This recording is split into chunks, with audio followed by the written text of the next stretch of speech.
코스피의 2800 돌파 시도를 하는 과정에서 뭐니 해도 핵심 포인트는 반도체라고 생각합니다. 네. 반도체하고 자동차가 시장을 이끌어 가지고 2차 전지가 쉬는 동안에 더 많은 투자 기회가 열릴 수 있다. 앞으로의 흐름들 플로우로 봤을 때는 한국, 중국, 대만 이런 나라들 그리고 독일 제조업 비중이 높은 나라들이 조금 더 매력적이지 않을까라는, 내년 실적에 대한 것들에 대한 기대감이 남아있고 레벨업되는 그림이라서 기본적 방향성은 우상향일 텐데 좀 밀렸다 가는 그림이라고 생각하고 있어서 4분기 때는 좀 조심하자.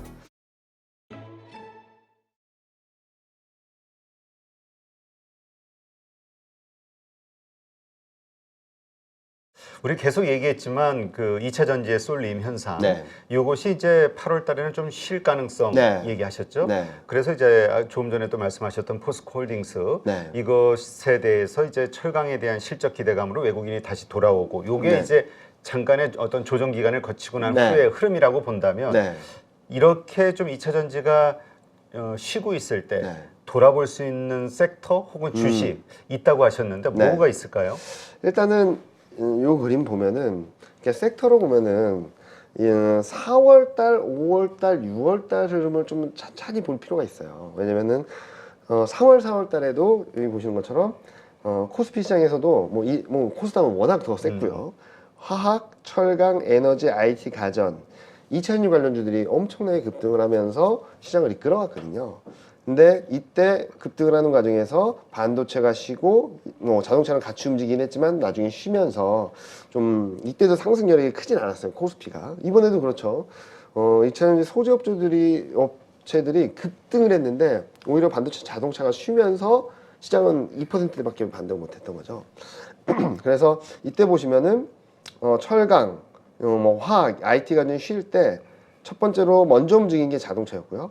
그 다음이 반도체, 그 다음이 뭐 기계, 조선 이런 업종들이 막 움직였는데, 자 그러면 얘네들은 어떤 이유로 움직였을까? 뭐 여러 가지 펀더멘탈적인 변화도 있겠지만 일단 가장 강했던 것은 여기 보시면은 외국인이 2차 전지가 급등을 하는 과정에서 차별적으로 샀던, 계속적으로 모아갔던 업종들이 대표적이라고 보시면 될 것 같아요. 그래서 3월, 4월 2차 전지를 쏠림 현상이 있을 때 외국인의 대응은 명확했습니다. 사던 업종 더 세게 사고 팔던 업종 더 세게 판다. 그래서 3월 달에 좀 2차 전지 소재가 움직일 때는 반도체, 자동차, 기계, IT, 가전, 상사자본재, 뭐 조선, 미디어, 교육, 보험 이런 것들을 사면서 일부 철강, 뭐 화학, 은행, 뭐 에너지들을 좀 팔았죠. 그러다가 이제 4월 달에 2차 전지 쏠림 현상이 나타나니까 철강, 화학, 에너지를 더 세게 팔고요. 반도체, 자동차, 기계, 뭐 조선, 미디어 교육 이런 업종들 더 세게 샀어요. 그러면서 더 많이 샀다라는 거죠. 그런 상황에서 수급 주도권이 외국인으로 넘어가면서, 그러니까 5월 달 보시면은 외국인이 4조를 넘게 샀는데 이때도 똑같은 업종을 사면서 시장을 이끌어갔다라고 보시면 될 것 같아요. 그래서 요 업종들 한번 눈여겨보시고 4월 11일부터 6월 20일, 그러니까 2000년 고점 이후 6월 20일까지 코스피 대비 시장 수익률이 좋았던 업종들을 보면 조선, 기계, 반도체, 미디어 교육, 보험, 디스플레이, 은행, 증권 정도예요. 자 보시면은 여기서 보시면 조선, 기계, 반도체, 보험, 증권, 미디어 교육. 그러니까 외국인 샀던 업종들이 다시금 위로 올라왔던 거죠. 자 그러면 이번에는 누가 외국인이 뭘 샀을까 보면은 조금 더 명확해질 것 같거든요. 네. 보시면 반도체, 자동차, 이건 조선, 언제 동안? 7월 한 달? 7월 한 달 동안. 네. 7월 25일부터 뭐 얼마까지 보시면 조선, 소프트웨어, 운송증권, 보험, 건설 이런 업종들을 샀어요. 자 7월 26일 2차 전지가 좀 꺾이는 그림이 나오면서 강한 업종들을 보면 여기 소프트웨어 있고요. 반도체, 운송, 그리고 소매유통, 화장품 의류, 통신보험, 건설. 그러니까 외국인이 샀던 업종들이 움직이기 시작한다라는 거죠. 특히 반도체, 자동차는 이렇게 많이 샀는데 그냥 주가 자체가 눌려 있었던 거고. 네. 그래서 최근 이제부터 돌아봐야 될 것은 외국인이 매수했던 업종들 중에서 뭐를 살까에 대한 고민이 필요한데, 일단은 조선은 계속적으로 많이 올라왔었고 소프트웨어는 지금 단기적으로 너무 급반등을 해서 아직 덜 올라온 게 반도체 중에서 뭐 1등 중에 아직은 많이 못 올라왔고 자동차가 눌려 있고 운송도 조금 올라올 수 있는 여력이 있지 않나라는 생각을 하고 화장품 의류 쪽에서도 좀 상승 여력이 있지 않나라는 생각을 하고 있습니다. 아마 이 업종들 내에서 순환매가 계속적으로 이루어질 텐데 저는 이 업종들을 한번 대표주들을 리스트업 해놓고 그리고 외국인 수급을 좀 보면서 좀 많이 튀었다 싶으면은 좀 줄이시고 오히려 덜 오르는 업종들 종목을 더 샀다가 또 이쪽이 튀면은 좀 줄였다가 최근 밀린 것들을 사고 그러니까 이 안에서 계속 순환매가 나타날 것 같아요. 요즘도 보시면은 반도체가 튀니까 다른 업종들을 못 가다가 반도체가 쉬니까 소프트웨어가 튀어오르고 계속 이런 흐름들이 나타나거든요. 이렇게 아마 순환매 가격 메리트에 따른 외국인 수급 플러스 가격 메리트에 따른 순환매를 좀 잘 활용하시면은 저는 8월 한 달 동안은 코스피보다 수익률이 좀 높을 거라고 생각하고 있고요. 그리고 코스피의 2,800 돌파 시도를 하는 과정에서 뭐니 해도 핵심 포인트는 반도체라고 생각합니다. 네. 반도체하고 자동차가 시장을 이끌어 가지고 그 안에서 순환매가 빠르게 전개되면서 시장 흐름들이 조금은 2차 전지를 쏠림 현상에 따른 후폭풍이라기보다는 2차 전지가 쉬는 동안에 더 많은 투자 기회가 열릴 수 있다 정도로 평가를 하고 있습니다. 네. 근데 이 반도체와 관련해서는 네. 이제 앞으로 좋아질 수 있겠어? 오케이, 거기에 동의해. 네. 근데 이미 하이닉스 보면 주가가 12만 원 맞아요. 중반이에요. 엄청나게 그 올랐죠. 이미 오를 만큼 다 오른 거 아니야? 네네네. 이런 시각이 있는 반면에 맞습니다. 네. 뭐 이번에는 좀 또 이 반도체가 좀 슈팅이 나올 것이다. 하반기 혹은 내년으로 넘어가면서 네. 또 이런 기대감을 가지신 분들도 있고 네. 헷갈려요. 자, 지금 반도체는 거의 2년 동안 그냥 실적도 그렇고 주가도 그렇고 하강 사이클이었어요. 그렇죠. 실적도 계속 하향 조정밖에 안 되었었고 주가도 계속적으로 내려오다가 올해 초부터 좀 움직이기 시작한 거죠. 자, 일단은 감산에 대한 기대 때문에 한 단계 레벨업 됐었고 최근 들어서는 업황이나 실적이 턴어라운드 한다라는 컨빅션 때문에 좀 움직이는 것 같아요. 그러면은 많은 분들이 그럼 업황 진짜 좋아지냐? 솔직히 말씀드리면 며칠 전까지만 해도 잘 모르겠다 했는데 6월달 데이터가 나오고서 확실하게 돌아섰다라는 말씀을 드릴 수 있을 것 같아요. 일단 여기 보시면은 반도체 재고와 출하 증가율을 차감을 해준 건데 이게 4월달에 마이너스 111%였거든요. 이게 5월달에는 제가 잘 몰랐던 게 마이너스 100, 요만큼 올랐던 게 6월달에는 마이너스 35.1로 이렇게 확 마이너스 폭을 줄였고요. 가동률도 2월 저점으로 계속적으로 올라오고 있고, 그러니까 확실히 반도체 업황은 바닥 찍었다. 라는 그림이고, 자, 이제 그러면 뭐가 중요할까? 일단은 최근 흐름들은 실적 전망이 조금씩 상향 조정되고 있어요. 요 그림 보시면은 저희 애널리스트도 조금 보수적이었던 흐름이 4분기에 거의 흑자에 가까워지는 흐름으로까지 굉장히 상향 조정을 했거든요. 원래는 1조 8천억 이상 적자로 봤다가 지금 4분기를 크게 상향 조정했습니다. 그러면서 턴어라운드 속도, 회복 속도가 빠르다라는 걸 좀 인정을 받는 것 같고, 자, 이제 저는 4분기 들어서는 이런 그림들 때문에 좀 더 올라갈 수 있는 여력은 있다고 보고 있는데, 이제 관건은 이제 4분기 내년 초겠죠. 진짜로 흑자 전환하냐?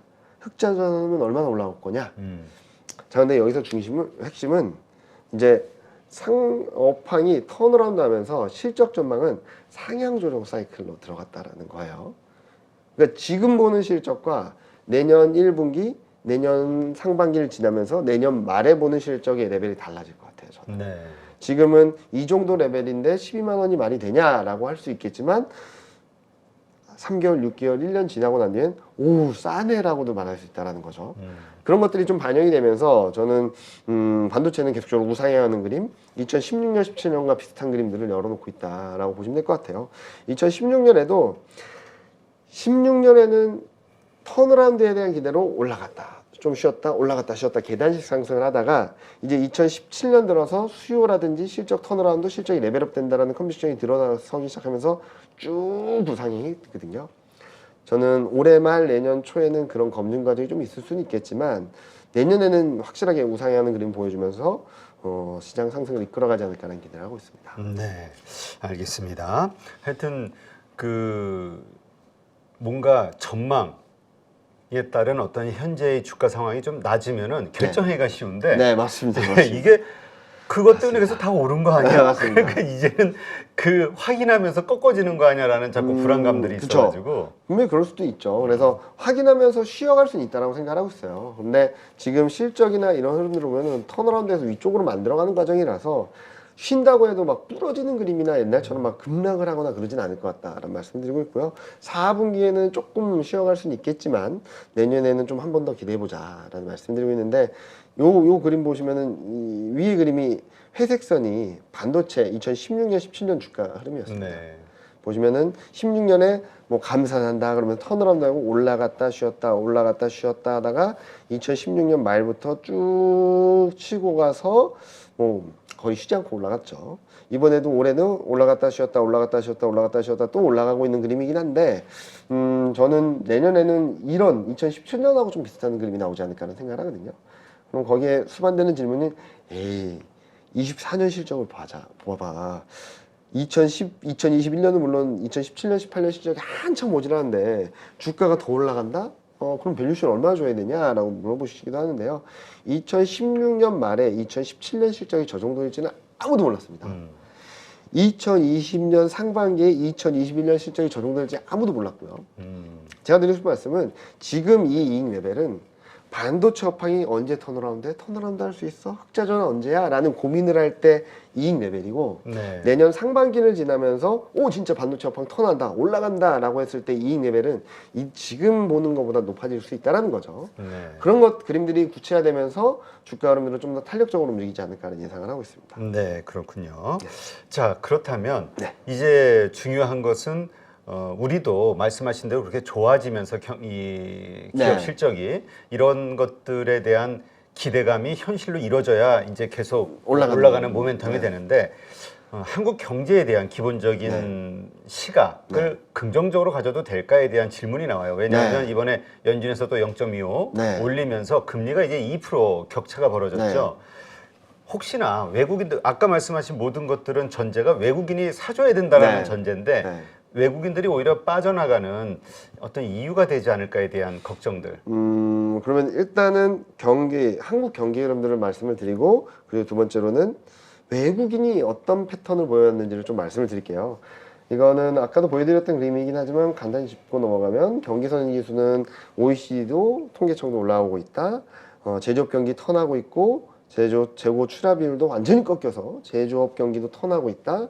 그리고 뭐 최고 출하 비율도 굉장히 급반등을 하고 있어서 제조업 경기는 굉장히 좋아지고 있다는 그림이고요. 많은 분들이 걱정하는 소비도 기저효과긴 하지만 플러스 반전했습니다. 소비 나쁘지 않다. 특히 승용차, 가전제품, 정보통신기기처럼 이런 것들이 좋다. 수출은 오늘 나왔는데 좀 부진하긴 했지만 그래도 수출 금액 자체를 보면은 크게 떨어지는 그림이라기보다는 좀 레벨을 좀 낮췄다 쉬었다 가는 그림이 아닐까라는 생각을 하고 있습니다. 자 그러면은 지금 현재 시점에서 쭉 넘어가서요. 수출 데이터를 포함해서 왜 뭐 세계은행도 그렇고 IMF도 그렇고 뭐 여러 가지 국제기관들도 그렇고 네. 우리의 경제 성장률을 자꾸 다운을 시키고 맞아요, 있잖아요. 맞아요. 그러니까 그걸 얘기를 들으면은 계속 안 좋아진다는 얘기인데 네. 남들은 다 올리는데 중국도 하물며. 그걸 말씀드리면은 제가 그것도 질문 많이 받았는데 IMF에서 GDP 성장률 전망을 하향 조정한 나라가 한국, 독일, 사우디 세 개밖에 없어요. 나머지는 다 상향 조정하거나 유지했거든요. 자 그러면은 한국, 독일은 뭐냐? 제조업 비중이 높은 나라잖아요.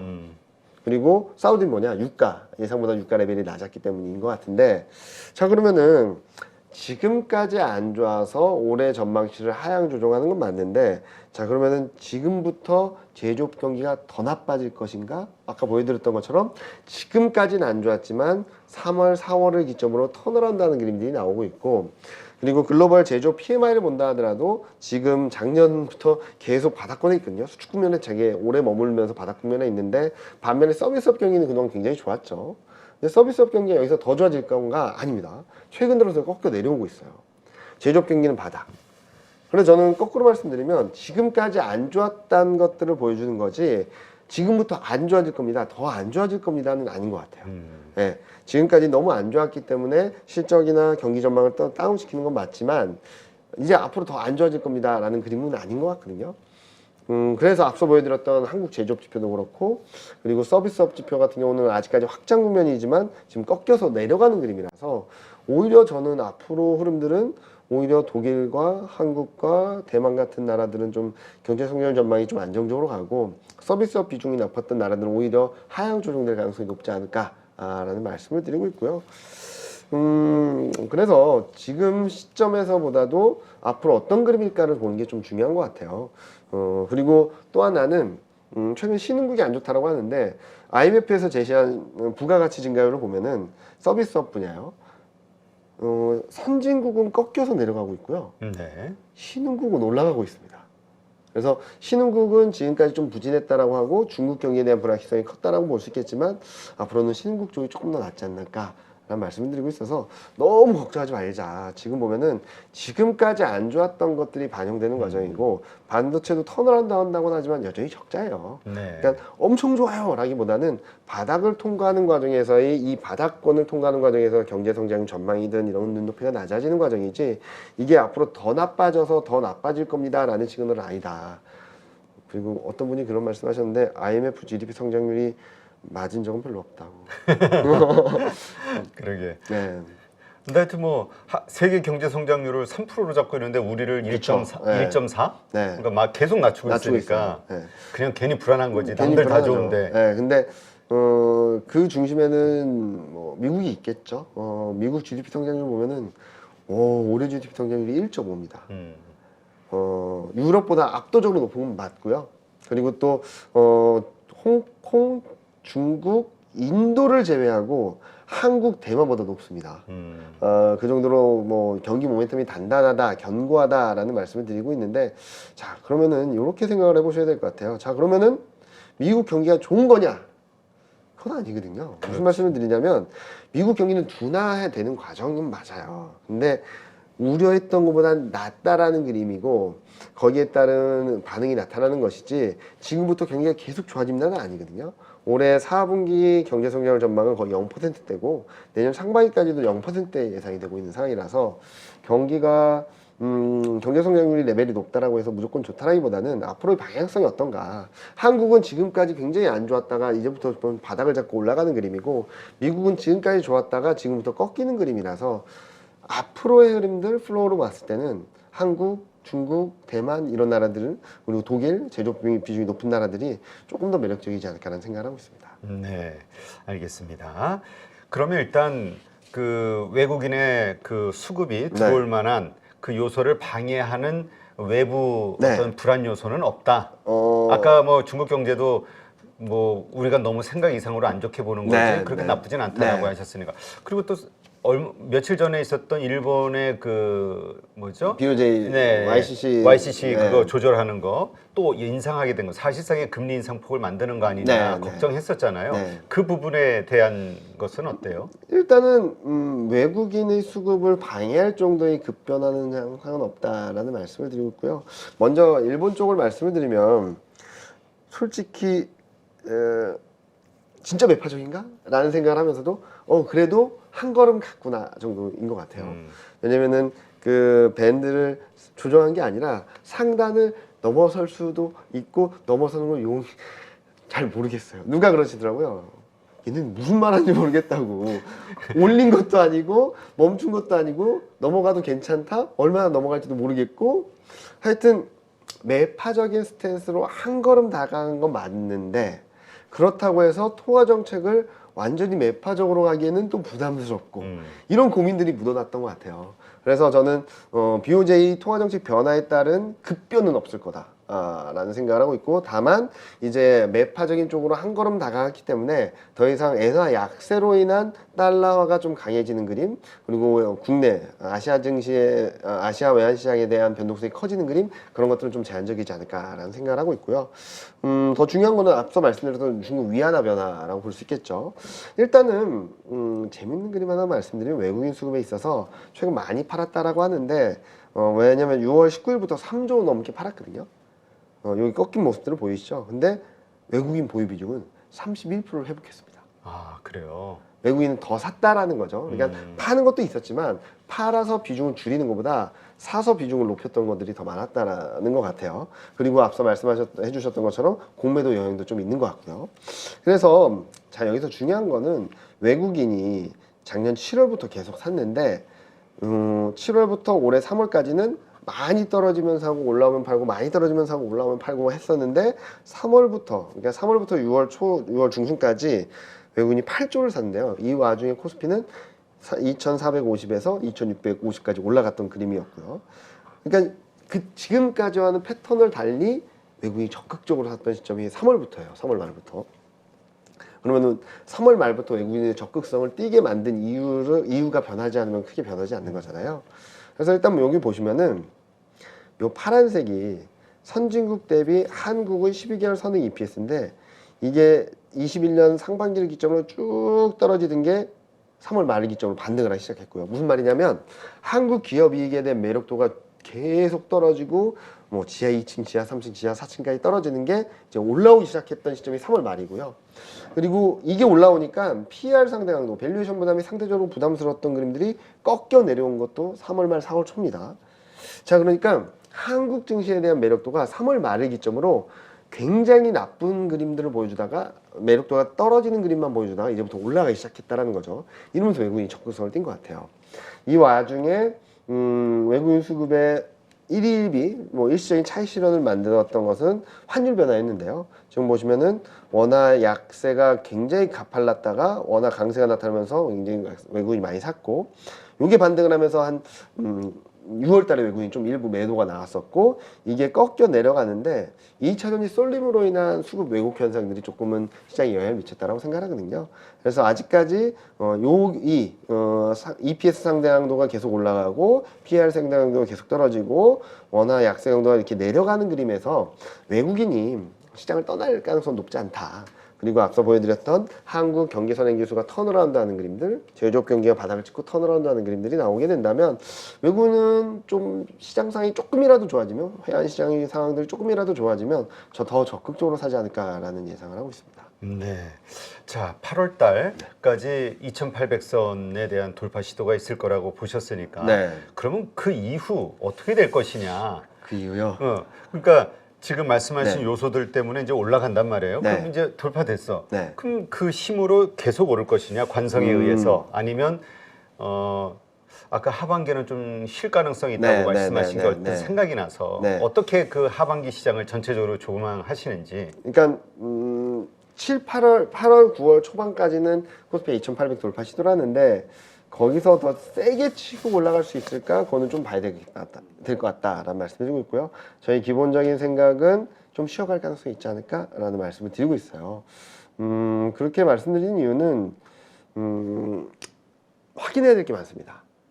3분기에 유럽이 경기 저점이라고 하고 미국이 4분기 또는 내년 1분기 경기 저점이라고 하는데 어느 정도 레벨인지, 두 번째로는 물가가 제대로 확실하게 떨어져서 내년 1분기쯤에는 금리 인하가 가능할지, 그리고 마지막으로는 아까 제가 12개월 선행 EPS를 말씀드렸잖아요. 이게 좀 쉴 것 같아요. 왜냐면은 제가 아까도 12개월 선행 EPS가 올라가는 동안에는 시장은 계속 저점도 높아지고 고점도 높아지고 하면서 상승 여력을 키워간다는 말씀드렸는데, 저는 이제 하반기 실적에 대한 의문점이 좀 남아있다고 생각하거든요. 왜냐면 여기 그림 보시면은 올해 2분기 영업이익 전망이 34조예요. 근데 3분기 영업이익 전망이 45조, 4분기 영업이익 전망이 44조. 10조 이상 늘어난다는 거거든요. 그래서 뭐가 늘어날까를 봤더니 3분기에는 반도체가 3.5조, 3조 5천억, 4분기는 반도체가 5조 9천억이 늘어난다라고 합니다. 근데 의구심을 갖는 게 유틸리티가 3조 9천억 늘어날까? 4분기에도 2조 5천억 늘어날까? 특히 에너지가 1조 5천억, 1조 7천억 늘어날까? 디스플레이가 이만큼 실적 레벨업이 될지, 그리고 미국, 유럽 경기가 좀 계속적으로 다운되는데 뭐 IT 가전이라든지 화학이라든지 조선이라든지 건설 이런 업종들이 계속적으로 올라가는 그림일까? 라는 것들을 좀 확인해야 될 것 같아요. 그래서 앞서 말씀드렸던 글로벌 경기가 전반적으로 좀 둔화되는 그림들이 좀 더 뚜렷해질 수 있다. 두 번째로는 한국 기업이익, 하반기 기업이익에 대한 퀘스천 마크가 들어오게 되면 12개월 선행 EPS가 그렇다고 해서 막 떨어지고 그런 건 아니겠고, 내년 실적에 대한 것들에 대한 기대감이 남아있고 레벨업 되는 그림이라서 기본적 방향성은 우상향일 텐데 4분기쯤에는 잠시 이렇게 올라가던 게 잠시 쉬어가거나 좀 밀렸다 가는 그림이라고 생각하고 있어서 4분기 때는 좀 조심하자. 그래서 제가 제안드리고 싶은 것은 코스피가 2,700 후반대 2,800 돌파 시도하는 과정에서는 먼저 많이 올라온 종목들을 일단은 비중을 줄이셨다가 4분기 때 쉴 때 좀 더 또 한 번의 매수 기회를 잡아보시면은 내년에는 좀 더 큰 수익을 거둘 수 있지 않을까라는 생각을 하고 있습니다. 네, 알겠습니다. 네, 이렇게 해서 오늘 대신증권 이경민 투자전략팀장 모시고 8월 달에 투자 전략 하반기까지 이어지는 우리 투자 전략을 어떻게 좀 세우는 게 좋을지 여러 가지 말씀을 들었고요. 아마 많은 분들이 네, 참고가 되셨으리라 생각이 듭니다. 네, 오늘도 이렇게 좋은 인사이트 고맙습니다. 네, 감사합니다.